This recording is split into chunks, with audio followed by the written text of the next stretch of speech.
Oui, dès l'entame de cette conférence de presse, Paul Magnette, le ministre-président wallon, a parlé de la gravité du moment dans un contexte de profonde défiance de la population. Et évidemment, cette affaire n'arrange rien à la situation. Au-delà de chapitres importants, de mesures importantes qui seront prises dans les prochains jours, dans le prochain mois, par rapport à l'éthique et à la bonne gouvernance, évidemment, ils ont souligné le geste posé par Paul Furlan, qui selon eux n'a pas commis de faute. Je vous propose tout de suite d'écouter Paul Magnette, le ministre-président, suivi du vice-président du gouvernement wallon, Maxime Prévost.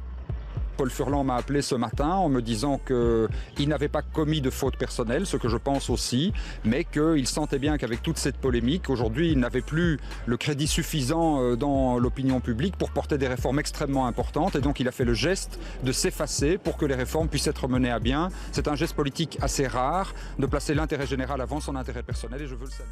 C'est un geste politique assez rare de placer l'intérêt général avant son intérêt personnel et je veux le saluer.